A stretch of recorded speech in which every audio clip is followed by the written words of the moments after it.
مشاهدينا الكرام، السلام عليكم ورحمة الله وبركاته. أهلا وسهلا، مرحبا بكم إلى هذا الحوار الجديد من برنامج الحوار اليمني. سنتحدث عن مستجدات الملف اليمني، وربما السؤال الأبرز هو: هل تعود الحرب في اليمن بدعم أمريكي وبطلب أمريكي؟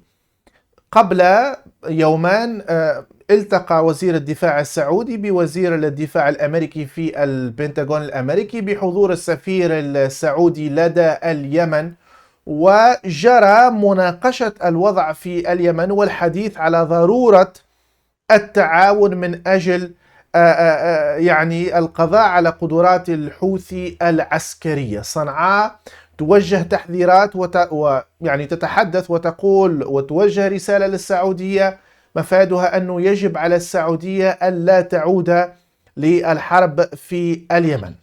هل ستعود الحرب؟ هل ستدعم المملكة العربية السعودية هذه الحرب؟ وكيف يمكن أن نتوقع مسار المرحلة المقبلة مع التصنيف الأمريكي الذي سيدخل حيز التنفيذ في الأيام القليلة المقبلة؟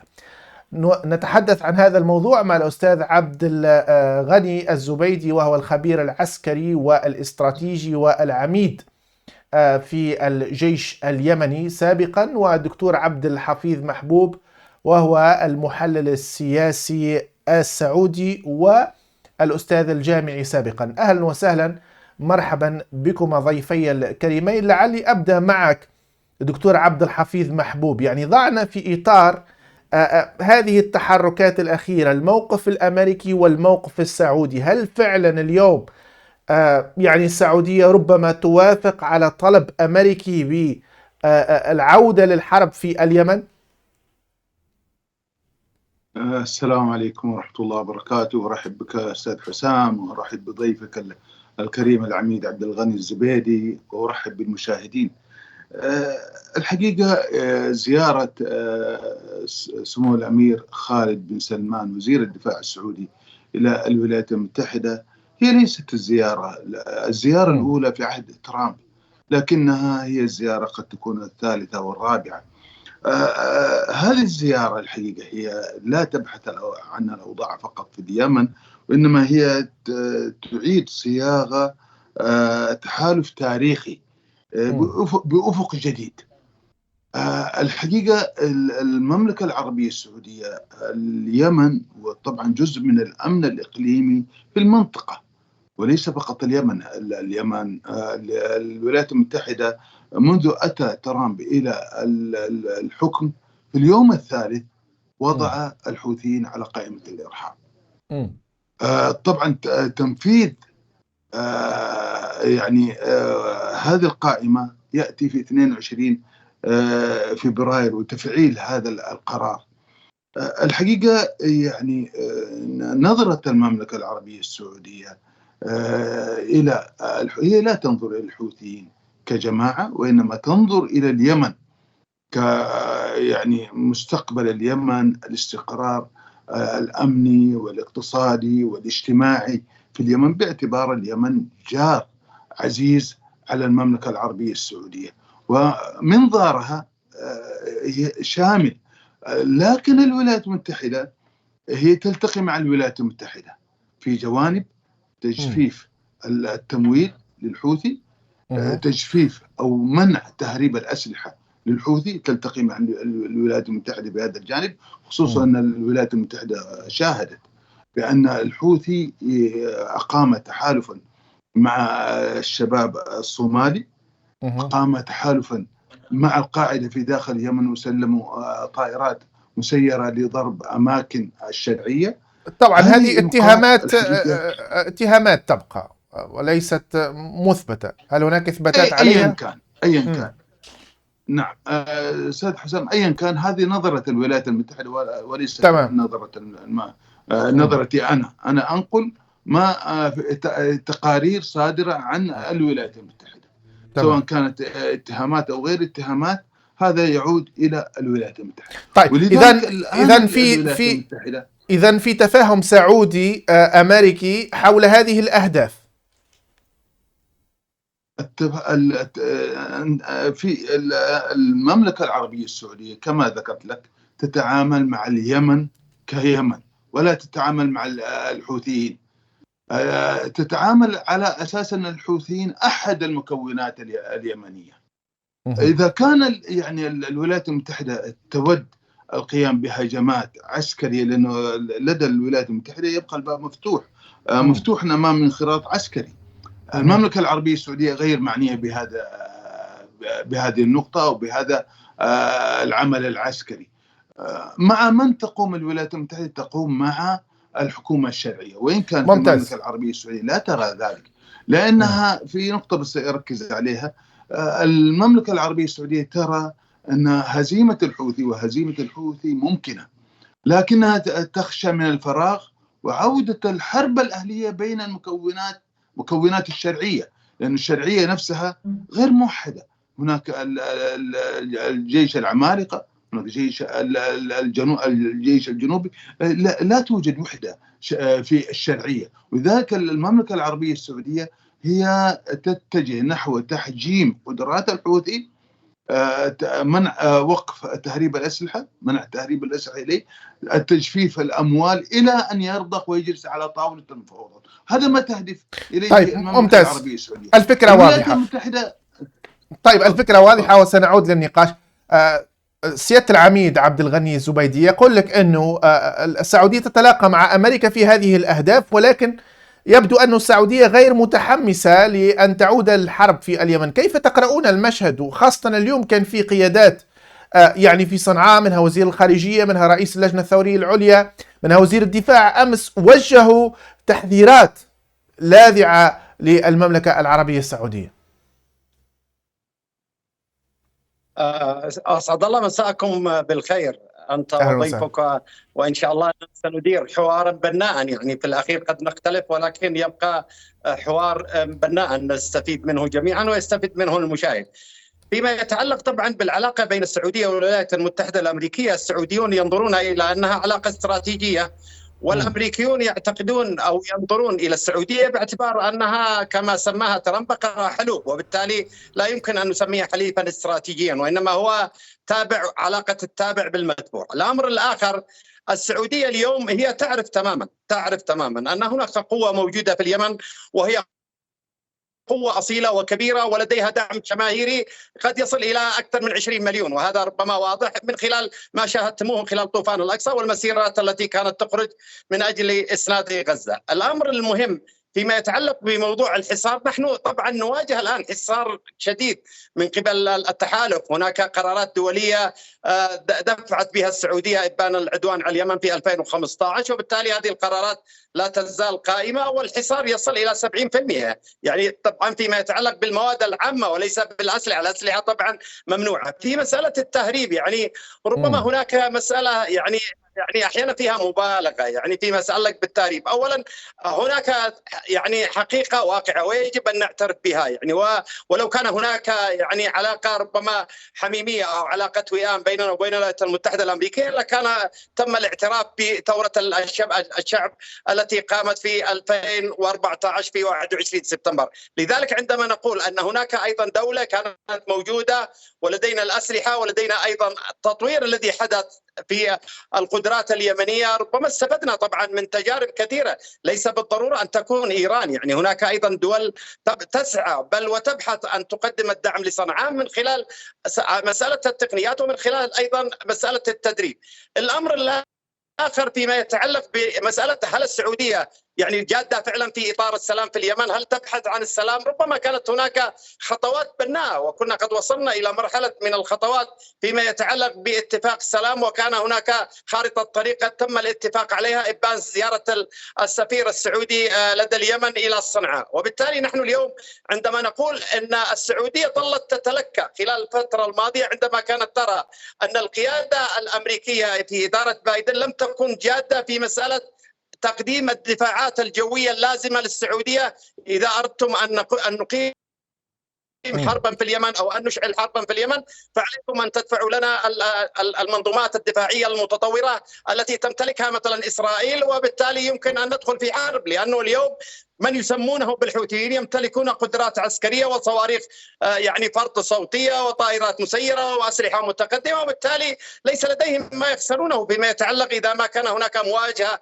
وعلى هذا الأساس فإن السعودية انتظرت أو تلكأت إلى أن تجي يعني حقبة ترامب. وحقبة ترامب عندما بدأها بالتصنيف الذي اختتم به مرحلته الأولى، وهو هذه المرحلة يعني هو يسعى لتقديم يعني إغراءات للسعودية يعني من أجل الحلب وليس من أجل شيء آخر. وهو يعرف تماما أن عملية الحصار على اليمن أو عملية التصنيف لا يمكن أن تكون ذات جدوى وليس لديها تأثير، لأنه في الأخير نحن محاصرون أصلا. يعني ما الذي سيضيفه ترامب بالنسبة لنا في مسألة المواجهة العسكرية؟ هو يعرف تماما بأنه أي مواجهة عسكرية وقد شاهدوا ما جرى في البحر الأحمر ستكون تداعياتها ليس فقط بيننا وبين الولايات المتحدة، وإنما بيننا وبين الإقليم كله. يعني المصالح الأمريكية والمصالح السعودية والإماراتية التي يمكن أن يقوموا بعمليات دعم المرتزقة في الداخل يمكن أن تكون أيضا إحدى أهداف القوات المسلحة اليمنية. وبالتالي نحن نرى أن السعودية نتمنى أن ما قاله الدكتور أن يكون هو فعلا ما جرى في واشنطن، وهي مسألة أن السعودية ليست متحمسة. وأنا شخصيا على المستوى الشخصي لا أتمنى أن يكون بيننا مواجهة سواء على مستوى الداخل بين مختلف المكونات اليمنية أو بيننا وبين السعودية والإمارات، لأنه نرى أن أسلحتنا وقدراتنا يجب جميعا أن تتوجه إلى العدو اليوم، العدو الصهيوني اليوم الذي يتوغل اليوم في أكثر من دولة عربية ويعتدي ويعلن بأنه اليوم سيقيم منطقة شرق أوسط جديد. نتمنى أن تكون المواجهة العربية وعلى رأسها السعودية. نحن اليوم السعودية تعرضت لهجمة إعلامية وكنا أول من وقف أمام هذه الهجمة الإعلامية، وقلنا بأننا مستعدون أن نكون جزء من التحالف مع السعودية في مواجهة أي تطورات قد يقوم بها الكيان الصهيوني. وكانت لدينا أيضا رسائل أرسلوها القيادات العسكرية والسياسية في مسألة أننا جزء من هذا التحالف. أي تحالف عربي سيواجه السعودية، أي موقف عربي، نحن نشجع ما قامت به السعودية فيما يتعلق بموضوع مسألة التهجير بالنسبة لإخوتنا في فلسطين، ونؤيد هذا الموقف ونقف مع السعودية في أي محاولة. وأنا أقول هذا الكلام وأنا أتحدث وأعرف كيف تفكر القيادة في صنعاء. بالنسبة لنا عدونا الأول عدونا الأوحد هو الكيان الصهيوني، وما عدا ذلك يمكن أن يكون هناك بيننا خلافات بينية، خلافات سياسية، خلاف الأهداف، وإن شاء الله أننا سنتفق في يوم من الأيام. بيننا وبين السعودية جيرة وبيننا وبينها علاقات يعني تاريخية وثقافية، ونتمنى أن تعود المياه إلى مجاريها، يعني لأن اليمن عمق استراتيجي للسعودية والسعودية عمق استراتيجي بالنسبة لليمن. طيب دكتور عبد الحفيظ، يعني صنعاء واضح أنها توجه تحذيرات، ولكن في نفس الوقت هي توجه رسالة رغبة في التعاون، أنه دعونا يعني في سلام، أنه هذه الحرب بصفة عامة لا يمكن أن تخدم كلا البلدين. في المقابل الولايات المتحدة الأمريكية مصممة اليوم بعد أحداث البحر الأحمر، بعد أحداث عمليات الإسناد اللي قامت بها صنعاء، مصممة على ما تصفه أنت باجتثاث قدرات الحوثيين، بقصقصة كما تقول أنت أجنحة الحوثيين. السعودية كيف يمكن أن تتعامل مع هذه الرغبة الأمريكية وفي نفس الوقت مع عدم الرغبة في التورط مرة أخرى في حرب اليمن؟ لا، المملكة العربية السعودية لا تتورط في حرب اليمن، وهي حينما دخلت لإخراج إيران وليس لهزيمة الحوثي. هذا نقطة على السطر. ويجب كل منا يعرف حجمه وقدراته. هذه نقطة. المملكة العربية السعودية تعارض الشرعية اليمنية، عدم الاستغراق في كيفية هزيمة الحوثي. المملكة العربية السعودية لا تبحث عن كيفية هزيمة الحوثي. لو أرادت هزيمة الحوثي لهزمته، وأنت أنا حوثي، وهي لم تشارك في حارس الازدهار، رفضت المشاركة بحارس الازدهار، لأن هي جربت في 2018 أنه تحرير الحديدة. الولايات المتحدة منعت المملكة العربية السعودية من تحرير الحديدة، ولذلك أصبحت الآن المملكة العربية السعودية تضغط على الحوثي من أجل أن يرضخ ويجلس على طاولة المفاوضات. هذا الهدف السعودي. الآن الولايات المتحدة تسعى لتجريد الحوثي. الآن المملكة العربية السعودية جلوس الولايات المتحدة وروسيا على طاولة المفاوضات في الرياض، هذا يجعل روسيا تتوقف عن إرسال الصواريخ بالصوتية للحوثي. هذا جانب مهم جدا. الولايات المتحدة تنظر إلى إيران إيران لا زالت تدعم الحوثي بالأسلحة النوعية الفتاكة، ولكن تتعامل مع إيران على أساس باكج واحد، أنها تتوقف عن النووي والصواريخ البالستية والسلوك في المنطقة، وهذا لم يعني إلى حتى الآن لم يتحقق. ولذلك الولايات المتحدة وحتى المملكة العربية السعودية يحاصران البحار، سواء لأنه أغلب الأسلحة التي يتم تهريبها تأتي إلى جيبوتي، إلى الصومال، ويتم تهريبها إلى اليمن مرة أخرى. هنا يتم تجفيف الأموال عن الحوثي ومنع تهريب الأسلحة إلى الحوثي والمملكة حتى يرضخ ويجلس على طاولة المفاوضات مرة أخرى. لكن المملكة العربية السعودية تعارض الحكومة الشرعية التي متحفزة لمقاتلة الحوثي، ووعدت بأنها في خلال أيام ستحرر صنعاء. المملكة العربية السعودية ضد هذا السيناريو، لأنها ترى كما ذكرت في سابقا أن ستترك هزيمة الحوثي سيترك فراغ، وهنا تبدأ الحرب الأهلية بين المكونات الشرعية، لأن المكونات الشرعية كما تلاحظ المملكة العربية السعودية غير موحدة، غير ليست صفوفها موحدة. لكن من أوجد يا دكتور عبد الحفيظ، من أوجد هذا المكون؟ من أوجد مجلس القيادة الرئاسي؟ أليست المملكة العربية السعودية هي التي وضعت، هي التي استبدلت الرئيس عبد ربه منصور هادي برشاد العليمي ومجلس القيادة الرئاسي؟ يعني كيف نفهم الآن، أو كيف يفهم المشاهد قولك أنه والله الأطراف اليمنية مختلفة والمملكة العربية السعودية لا تسيطر عليهم وأنها مختلفة معهم؟ في نهاية الأمر رشاد العليمي يقيم في الرياض. لا أستاذ حسام، الوضع اليمني في هناك تدخلات إقليمية إيرانية، روسية، لا أود أذكر دول أخرى، يعني إماراتية. اليمن يجلس بجانب عمان، يجلس بجانب قريب منه الإمارات، هناك يعني دول أخرى، إيران، روسيا، ولذلك الولايات المتحدة. فالمكونات اليمنية هي ليست على قلب رجل واحد. ونعم صحيح المملكة العربية السعودية، يمكن تلاحظون الدكتور والعميد عبد الغني لاحظ أن المملكة العربية السعودية رعت كذا اجتماع للمكونات اليمنية في الرياض، وحدثت هناك صراعات في جنوب اليمن بين الجنوبي وبين الحكومة الشرعية وقتال. يعني إذن المملكة العربية السعودية لا تمتلك عصا سحرية، ولكن اليمن بحاجة إلى عمل سياسي يعني بين الرموز اليمنية، أنها هي تضع اليمن على رأس أولوياتها، وليس الحكم على رأس أولوياته. يعني الحوثي يضع على رأس أولوياته الحكم، وكذلك اليمن الانفصال الجنوبي يضع على رأس أولوياته الانفصال عن اليمن. فهذه لو وضع الجميع الرموز اليمنية وضعت اليمن على رأس أولوياتها وليس الحكم، يحكمون بشكل متشارك. طيب ممتاز، بس خليني أسألك سؤال مباشرة. خليني نسألك سؤال. طيب خلينا نسألك سؤال بصفة مباشرة قبل أن أمر العميد ويكون فيه مدخل لسؤال العميد. لو اليوم الولايات المتحدة الأمريكية كما تقول أنت ربما الشرعية اليمنية تريد أن تعود للحرب، لو الولايات المتحدة الأمريكية أعطت الضوء الأخضر لمجلس القيادة الرئاسي لعودة الحرب، هل يعني هذا أن السعودية لا تستطيع أن تسيطر على ذلك القرار، على ذلك التوجه؟ المملكة العربية السعودية رؤيتها ضد الشرعية في القيام بعمل عسكري ضد الحوثيين، هذا هو. لكن لو قامت لو استثار الحوثي الولايات المتحدة وقام بأعمال يعربد في البحر الأحمر، وقام بأعمال انتصارا لغزة وانتصارا فهو يكون يعني الحقيقة دخل في بوتقة الانهيار.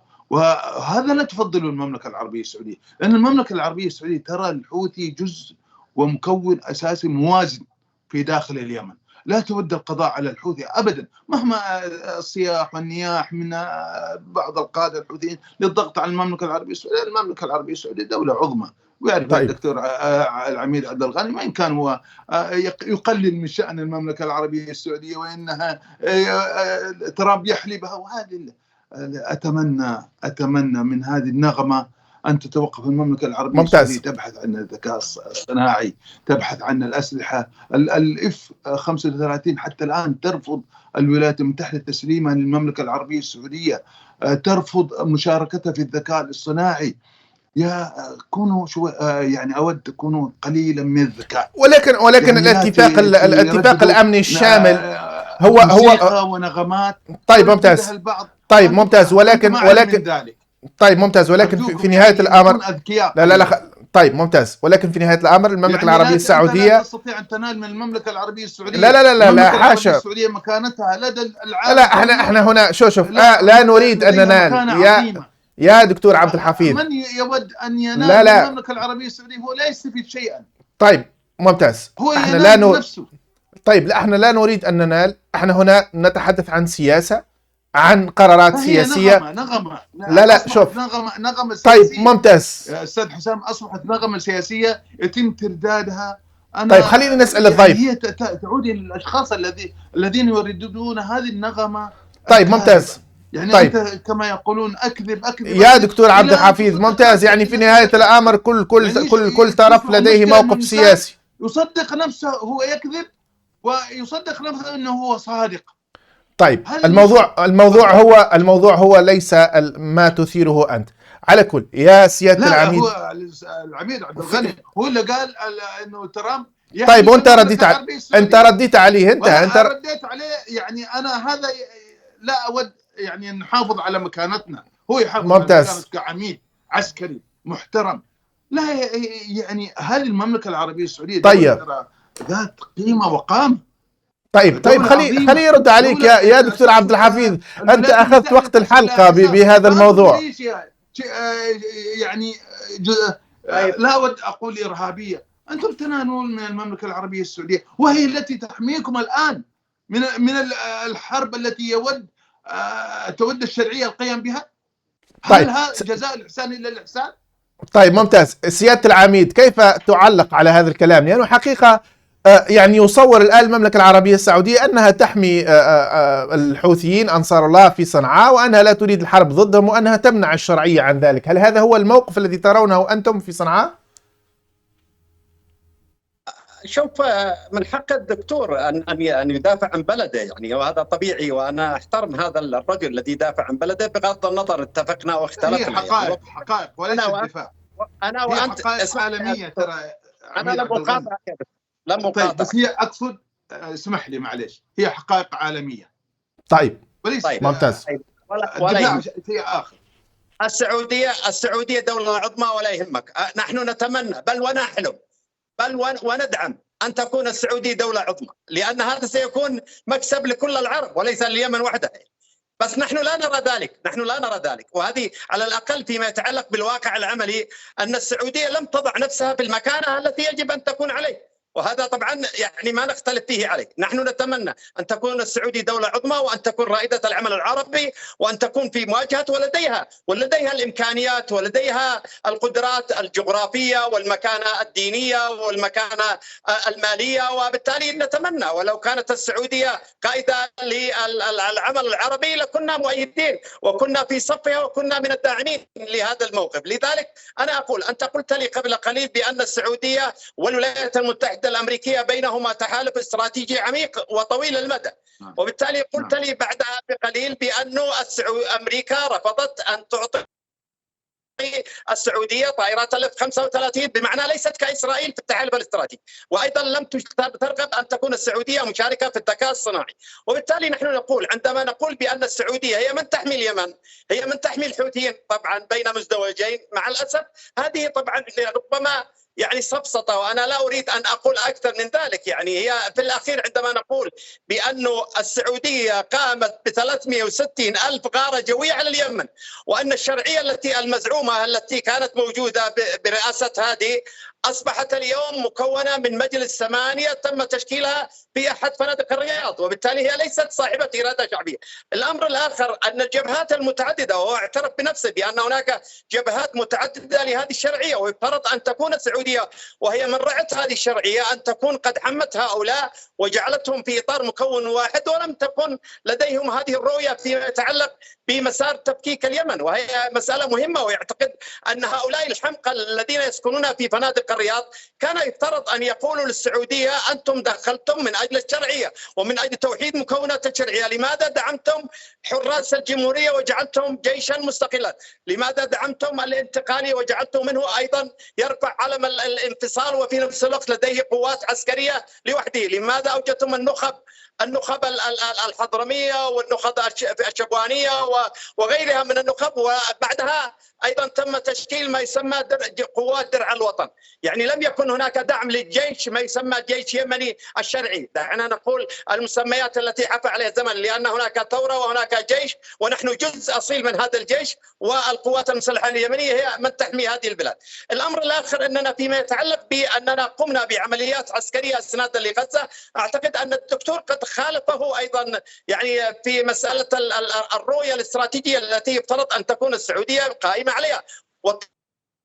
تصريحات السعودية الأخيرة التي قالت بأنها لن تقيم علاقات مع الكيان الصهيوني إلا مع دولة فلسطينية، واعتبرت أن حق الشعب الفلسطيني في مقاومة الاحتلال حق شرعي وأصيل، وبالتالي فإذا كانت اليمن دعمت هذا الحق الأصيل كنا نتمنى أن تكون السعودية هي الداعم الأول والأكبر على المستوى العسكري والسياسي والمالي وغيرها. وبالتالي نحن نريد أن يكون هناك قوة عظمى اسمها المملكة العربية السعودية، وهي تمتلك هذه المقومات، مقومات الدولة العظمى. الأمر الآخر أنه عندما نقول بأنها تحمي اليمن، هذه مسألة أعتقد قد يختلف معها شخص عادي وليس باحث أو إعلامي كالأخ حسام أو غيره، أو حتى الإعلاميين الذين سيتابعون هذه الحلقة. يعني السعودية اليوم في عدة، وهي لا تزال يعني تتعامل مع اليمن باعتباره حديقة خلفية واعتباره شر مستطير. يعني ليس فقط يعتمدون على أن اليمن فليكن اليمن حديقة خلفية، ولكن أيضا شر مستطير، وبالتالي يتعاملون معنا بأننا أعداء.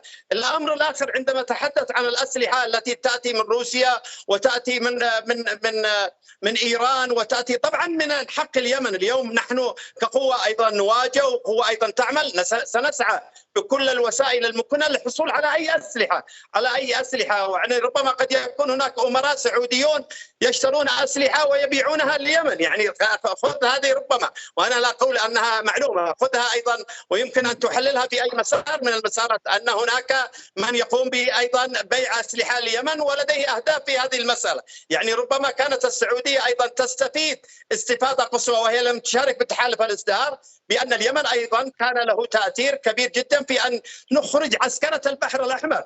يعني كانت هناك المئات من السفن البحرية الأمريكية وغير الأمريكية، اليوم لم تعد إلا بضعة يعني سفن موجودة في البحر الأحمر وربما في شمال البحر الأحمر، وكانت تتحكم بكل صغيرة وكبيرة، ليس فقط فيما يتعلق بالخصوم أو بالأعداء، وإنما أيضا بالحلفاء وعلى رأسهم السعودية. الأمر الآخر أنه وصول صواريخ فرد صوتية، يعني أنت تتحدث عن صاروخ فرد صوتي يعني طوله 21 متر، يعني قطره حوالي 9 أمتار، وبالتالي نتحدث عن أن هذا الصاروخ يمكن تجزئته وتركيبه وإرسال المواد التابعة له من الوقود الصلب أو الوقود السائل، وبالتالي يمكن أن يتم تجميعهم في اليمن. أعتقد أنه أيضا والبحر الأحمر كان محاصرا وهي لا زالت حتى اليوم السفن اليمنية التي تأتي بالمواد الغذائية والنفطية وغيرها تصل إلى جيبوتي وتفتش في جيبوتي ضمن آلية أقرتها الأمم المتحدة وتدخل إلى اليمن. وبالتالي كيف تدخل هذه الأسلحة الضخمة؟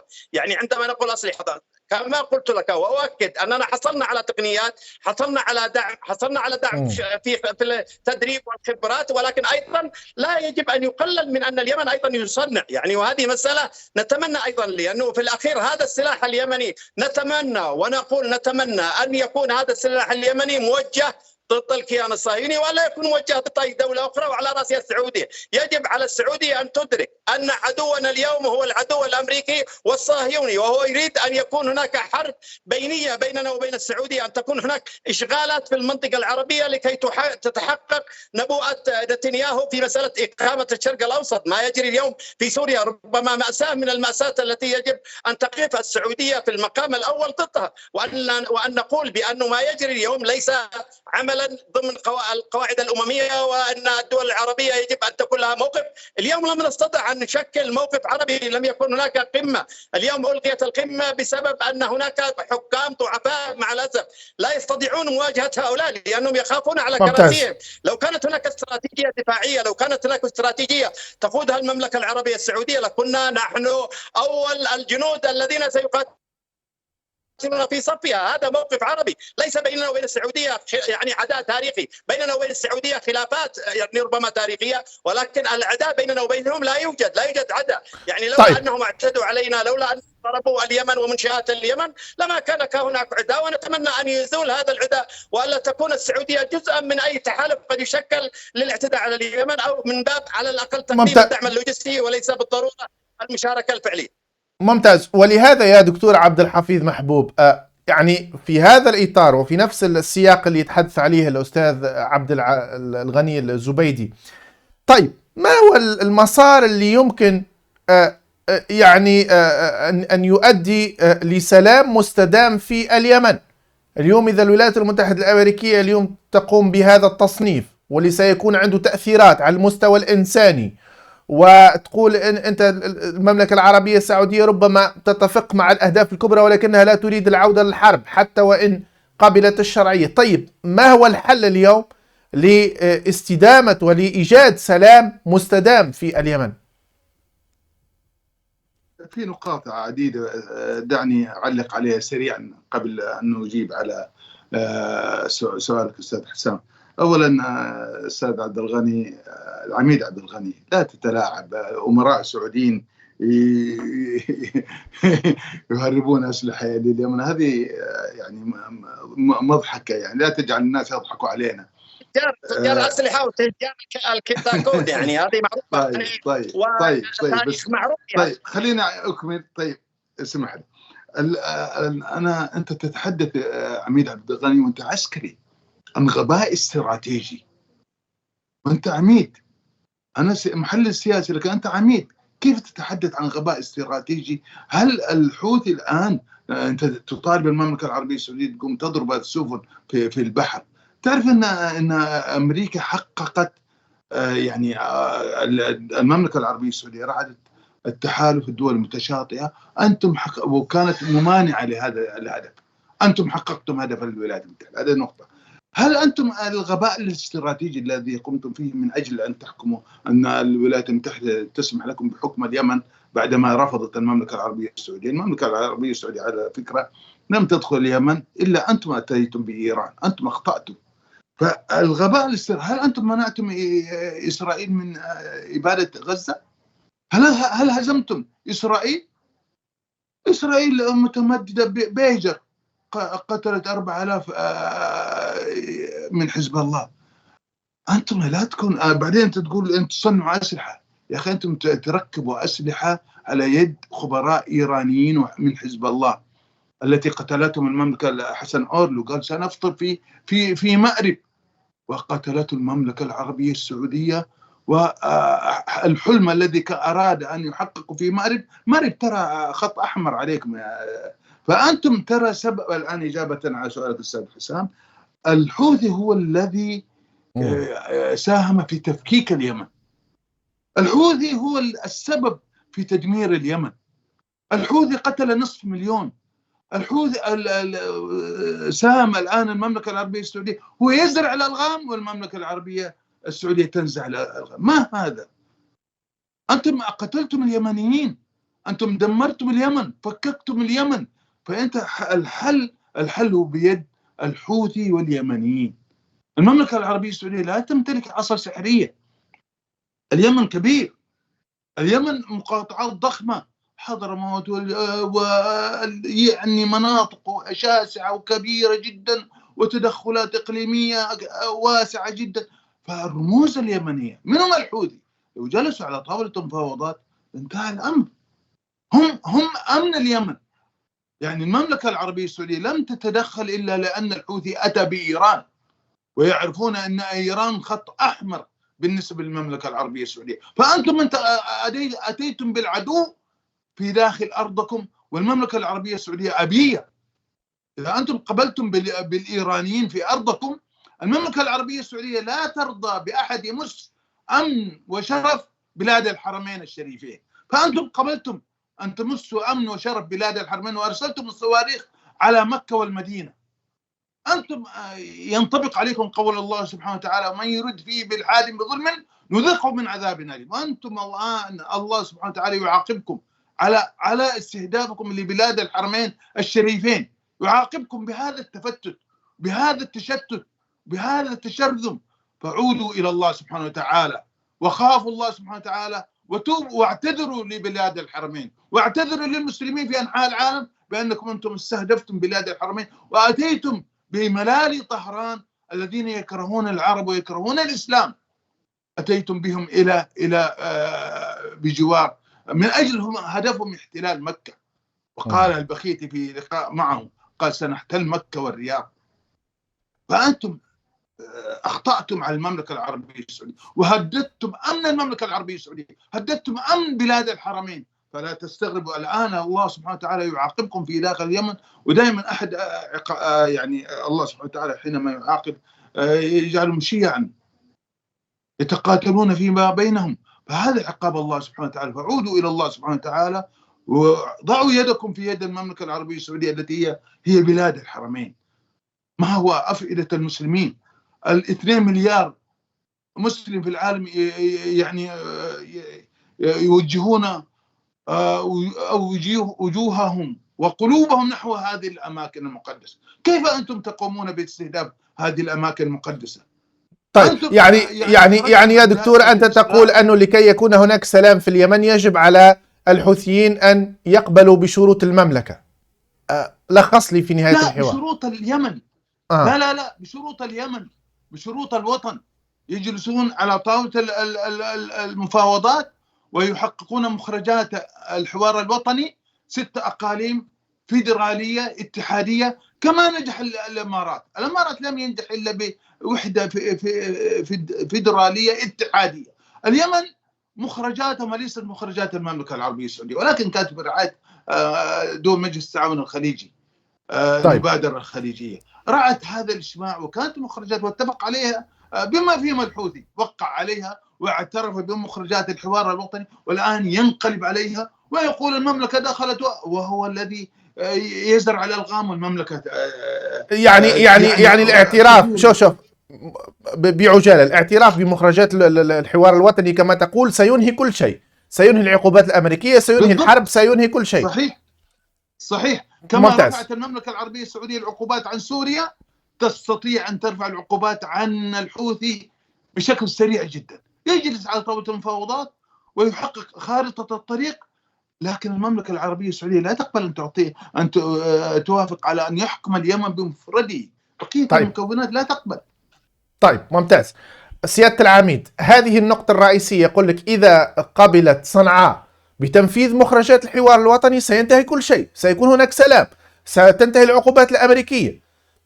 سؤال البديهي هو ربما الذي سيسأله المشاهدون هو: لماذا لا تقبل صنعاء بتنفيذ مخرجات الحوار الوطني إذا كان كل شيء بهذه السهولة؟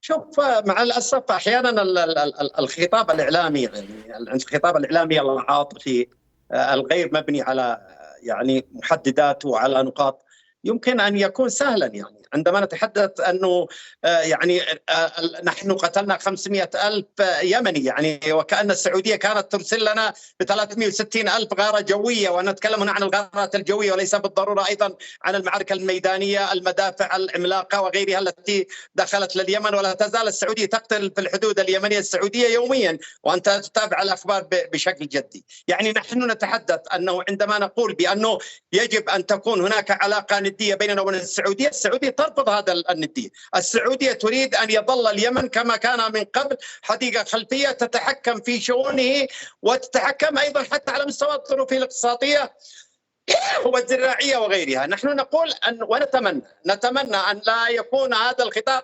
مجرد عاطفة عندما يقول بأننا استهدفنا مكة. يا أخي لو كنا حتى كفار على الأقل لن نستهدف مكة، لأننا سنستعدي العالم الإسلامي كله. دعنا نقول بأن اليمن هذا لو كان اليمن حتى غير مسلم وهم الأنصار وهم أهل الإيمان وهم أصحاب الحكمة لما استهدفنا مكة على الأقل حتى لا نثير العالم الإسلامي. وبالتالي هذه الفزاعة وهذه الأكتوبة التي روج لها المرتزقة وروج لها الخطاب الإعلامي السعودي الداعي فشلت، لأن الجميع عرف تماما بأن من استهدف الكيان الصهيوني لا يمكن له أن يستهدف بلاد الحرمين، ونحن حماة بلاد الحرمين منذ نشأة الإسلام وحتى اليوم. نحن نقول اليوم فيما يتعلق بمحددات البناء التي نسعى إليه. أولا السعودية يجب أن تدرك بأن هناك متغيرات سياسية وجيوسياسية واستراتيجية حدثت في اليمن. هذه المتغيرات السياسية والجيوسياسية والاستراتيجية على السعودية أن تتعامل معها بواقعية، بعيدا عن المكابرة والغلو بأن السعودية لا يمكن أن تقبل ولا يمكن أن تتعامل ولا يمكن أن ترضى ولا يمكن كذا. هذه مسألة اليوم عفى عليها الزمن. هناك أغلبية ساحقة في الشعب اليمني أيدت ثورة 21 من سبتمبر، وبالتالي السعودية انزعجت من هذا الموقف، وكانت هذه الثورة اسمها حرية واستقلال، وبالتالي لم تعد اليمن حديقة خلفية. هؤلاء النتوءات المسمى الشرعية الموجودين في فنادق الرياض لا تستطيع السعودية التي تقول بأنها تحمي اليمن وتدعم اليمن أن تعيدهم إلى عدن مثلا، وهم يسموها العاصمة المؤقتة. وبالتالي عندما نتحدث اليوم يجب أن نتحدث مع متغير حدث على الأرض اليمني. هذا المتغير يدعمه أكثر من 20 مليون يمني، وربما يدعمه أكثر من ذلك إذا ما أتيحت لهم الفرصة في المحافظات المحتلة من قبل السعودية والإمارات والبريطاني والأمريكي المتواجدين عليها. ولذلك نقول اليوم أن السعودية يجب أن تدرك اليوم أنه في علاقتنا مع السعودية يجب أن تكون هناك علاقة ندية وليست علاقة تابع ومتبوع كما هي علاقة السعودية بالولايات المتحدة الأمريكية. نحن في اليمن نأبى ذلك ونرفضه ولا نقبل ولا يمكن أن نقبل، وسنضحي وسندافع. قدرنا يا أخي أن نكون في معركة عبر التاريخ في مواجهة الطغاة والمتجبرين والذين يحاولون انتزاع حقوقنا وانتزاع حقنا في الحرية والاستقلال.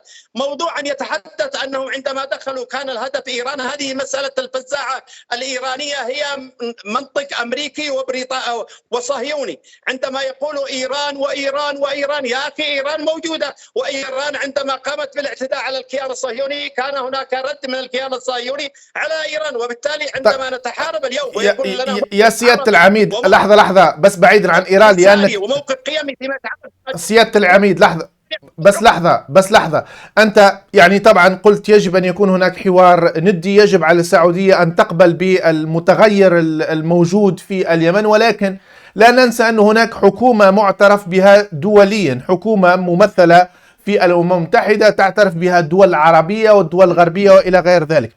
اليوم إذا ترفض صنعاء أن تجلس على طاولة المفاوضات وتنفيذ ما قاله الدكتور عبد الحفيظ اللي هي مخرجات الحوار الوطني، هذا استمرار الحرب، استمرار العقوبات، أن الولايات المتحدة الأمريكية ستعطي الضوء الأخضر لحكومة مجلس القيادة للقيام بحرب ضدكم مرة أخرى. هل هذا أن صنعاء تريد هذه الحرب؟ شوف أخي العزيز، أولا يجب وأنت متابع للشأن اليمني ومتابع حصيف ودقيق وتقرأ في تفاصيل المشهد بشكل كامل. عندما كانت هناك الحوار الوطني الذي خرج بمحددات وبقرارات، كان هناك اتفاق على تشكيل سلطة، وقال جمال بن عمر المبعوث الأمم المتحدة الذي كان يرعى هذا الحوار: لولا العدوان السعودي الإماراتي على اليمن لكان اليمن قاب قوسين أو أدنى من تشكيل حكومة وحدة وطنية. هذه مسألة مهمة وهذا واضح. وهذا أيضا واضح بالوقائع والمعطيات والحقائق التي جرت من 2014 وحتى اليوم. الأمر الثاني، اليمن اليوم، وأنا أقول اليمن باعتبار نحن الغالبية السكانية ونحن الغالبية أيضا، يفترض لو كان هناك مجتمع دولي يحترم الثورات التي يدعمها في مناطق ويعاديها في مناطق لكان دعم ثورتنا، لأنه ثورتنا كانت توصلتها العداء للصهاينة وللأمريكيين، وبالتالي رفضوا الاعتراف بها. يعني على سبيل المثال السعودية عندما حاربت في اليمن قالت بأنها إيران، ولكن عندما حاربت في ليبيا مثلا وأرسلوا طائرات دول الخليج كلها وشاركت في إسقاط ليبيا لم يكن هناك إيران. يعني وعندما شاركت أيضا في دعم بعض الفصائل في السودان ضد الحكومة الشرعية كما يقولون، يعني لم يكن هناك إيران. وبالتالي الفزاعة الإيرانية يجب أن تنتزع.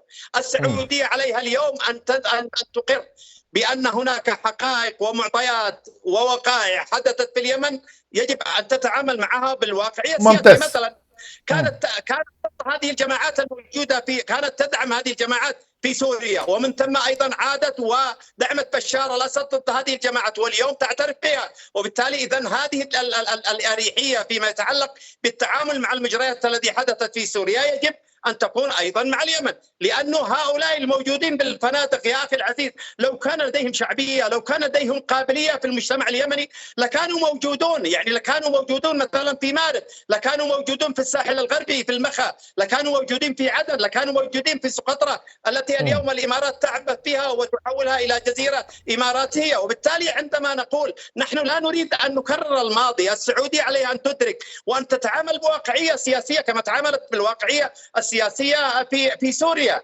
أم أن الأمر مختلف لأن أمريكا وإسرائيل راضين عن ما جرى في سوريا. وعلى في وجهة نظري وفقا للتحليل والمعطيات القائمة نحن نتمنى على السعودية اليوم أن تتعامل بالواقعية ما قبل 2014 وما بعد 2025، لأن هناك متغير كبير جدا على الصعيد السياسي والجيوسياسي والاستراتيجي وأيضا في مجالات مختلفة. نحن نريد أن يكون هناك حوار مبني على الندية، وأن يكون هناك حوار بين اليمنيين، ولا تدخل السعودية لفرض شروطها وآرائها وبالتالي تتحكم بهؤلاء الذين يسكنون عندها بالفنادق والذي تم تعيينهم بقرار سعودي إماراتي. طيب سأعود لك في كلمة ختامية دكتور عبد الحفيظ بسرعة، إجابة سريعة.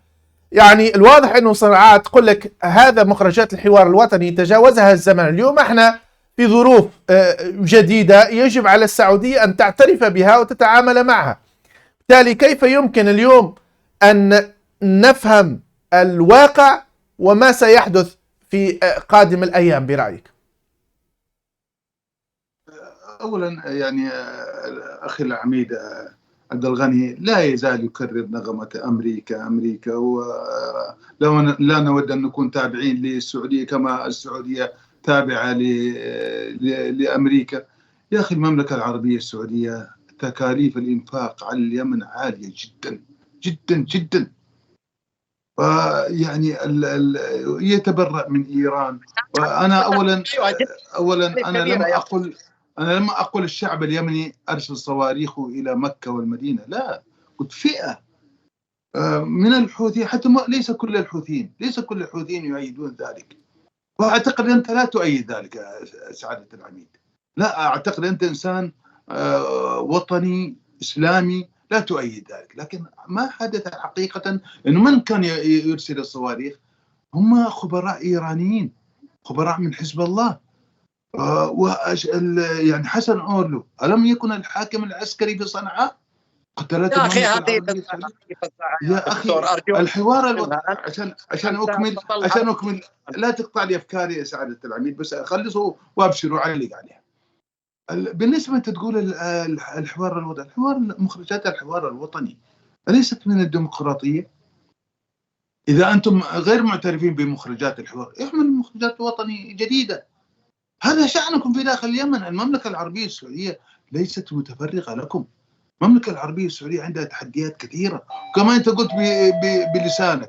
هيئة التحرير الشام اعترفت بها المملكة العربية السعودية، غيرت من سلوكها. غيروا من سلوككم، اجلسوا على طاولة المفاوضات واحكموا أنتم مع شركائكم. لماذا تودون إلا الإصرار على حكم اليمن بمفردكم؟ المملكة العربية السعودية لو تعرف أن الشعب اليمني يرضى بحكمكم والله لا وافق، لكن الشعب اليمني لن يرضى.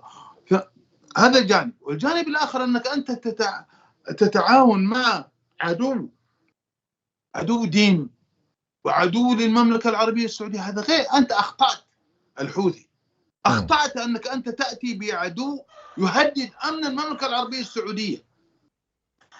فاعترفوا بهذا الخطأ، عودوا إلى رشدكم، اجلسوا على طاولة المفاوضات. طيب. مخرجات الحوار الوطني أصبحت من الماضي، اعملوا مخرجات وطنية. وإلا المملكة العربية السعودية معكم، وإلا المملكة العربية السعودية معكم تماما. أنتم رموز اليمن، الرموز الوطنية في اليمن، يجلسوا ويحلوا، يقعدوا على طاولة المفاوضات. المملكة العربية السعودية ليس لديها وقت. وإلا يا دكتور عبد الحفيظ، المملكة العربية السعودية لا تود أي دولة تكون تابعة لها. وإن لم يحدث هذا بسرعة. الشأن يمني الآن. المملكة العربية السعودية غير مسؤولة، الشأن يمني. هناك حكومة شرعية في داخل اليمن هي التي ستتولى القيام ورجع الحوثيين. طيب سيادة العميد، ليس لها شعب. طيب سيادة العميد، مجلس القيادة الرئاسي رشاد العليمي يهدد باستئناف الحرب، ويبدو أنه مع التصنيف الأمريكي اليوم مجلس القيادة يراها فرصة. هل صنعاء اليوم مستعدة لهذا السيناريو اليوم أنه يكون في حرب مرة أخرى دعم أمريكي، أم أنه ربما ستقدم تنازلات وتقبل بالحوار والشروط المطروحة على الطاولة؟ يا أخي هؤلاء جربوا حربنا ونحن كنا لا نملك مما يمتلكه اليمن اليوم شيء، وبالتالي عندما يقول رشاد العليمي أو غير رشاد العليمي هؤلاء مجرد قطيع يسكنون في فنادق، يعني هؤلاء مجرد مستأجرين يتم استئجارهم، وهؤلاء لا يقدمون. صدقني وأقولها لك وسجلها علي وأتمنى أن لا يكون هناك حرب. إذا ما قامت هناك حرب فإنه في بضعة أيام سيكون الأمر مختلف جدا على مستوى الصعيد الداخلي. نحن لا نريد حربا، نريد أن يكون هناك اتفاق سياسي، نريد أن يكون هناك حوار. ولكن عندما يقوموا اليوم يركبوا على الموجة الأمريكية والصهيونية، هذه ربما ستكون النهاية، لأننا لا نقبل أن يكون هناك مجرد أدوات نتنة وسطئة ولم تعد لديها القدرة وليس لديها شعبية وليس لديها حاضنة. لولا الدعم السعودي والإماراتي هؤلاء ربما أنت تعرف أنه في بضعة أيام كنا سيطرنا على اليمن، لولا التدخل السعودي الإماراتي وربما الأمريكي من الخفاء وغيره. وبالتالي لولا هؤلاء وشنوا علينا أكثر من 360,000 غارة جوية، يعني المسألة ليست سهلة. يعني عندما نتحدث اليوم أن السعودية لن تكون في منع أو ستكون بعيدة عن أي خلافات بين اليمن، نتمنى ذلك ونحن لا نريد. وبالنسبة لهؤلاء الأدوات يمكن أن تسلمنا السعودية هؤلاء الأدوات، وبالتالي سنحفظ حقهم في المحاكمة بأن يكونوا يعني نضمن لهم محاكمة يمنية في المحاكم الشرعية اليمنية وفقا للدستور اليمني، باعتبارهم خونة ومرتزقة. يعني الخائن والمرتزق الذي ذهب إلى مع عائلاته ليسكن في الأبراج العاجية وفي الفنادق الضخمة في السعودية ويتحدث أنه رئيس شرعي تم تعيينه في فندق. يعني بأي منطق عندما تقول شرعية دولية اليوم اختلت موازين الشرعية الدولية. الشرعية الدولية اليوم تقررها الولايات المتحدة والكيان الصهيوني وبعض دول الخليج عندما يقولون هناك شرعية وهناك غير شرعية. يعني ما هي الشرعية القائمة اليوم الذي حدثت مثلا في أكثر من دولة عربية؟ يعني فيما يتعلق باليمن الأمر مختلف. هؤلاء ليس لديهم أيضا قاعدة شعبية، هؤلاء يسكنون في فنادق. طيب أعيدوهم اليوم في الحرب، فليعودوا للحرب، فليعود رشاد العليمي. والله صدقني أنها ربما نعمة من نعم الله أن يبدأوا هؤلاء بالحرب، ولو أردوا أن يبدأوها فسترى وسجلها علي ويسجلها علي المشاهد بأن الأمر سيكون مختلف في بضعة أيام. وأنا أقول في بضعة أيام وليس في بضعة أسابيع. سيتغير المجرى المعركة تماما على الصعيد الجغرافيا اليمنية والسيطرة اليمنية، حتى لو تدخلت معهم أمريكا فيما يتعلق بالإسناد الجوي، وكانت السعودية والإمارات أيضا يعني محايدة أو على الأقل مبتعدة عن ذلك. وأعتقد أنها ستبتعد لأنهم يعرفون تماما بأن قدراتنا اليوم يمكن أن تكون مؤلمة وموجعة، ليس فقط للولايات المتحدة والكيان الصهيوني أو لهؤلاء الأدوات المسجلين علينا حكومة شرعية. طيب. يعني ستكون مختلفة تماما. وأعتقد أنه يجب أن يدرك أن اللعب بالنار اليوم لا يخدم أحد.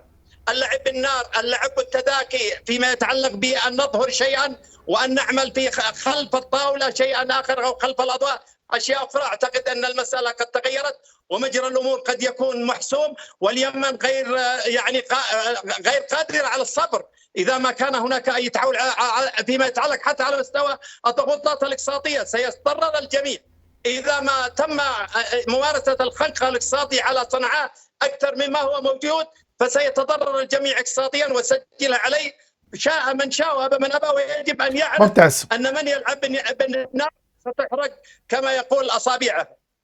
شكرا سيادة العميد عبد الغني الزبيدي الخبير العسكري والاستراتيجي، وأيضا الدكتور عبد الحفيظ محبوب المحلل السياسي السعودي والكاتب. تحياتي لكما وشكرا لكل المشاهدين على المتابعة والاهتمام. نلتقي في متابعات جديدة. السلام عليكم ورحمة الله وبركاته.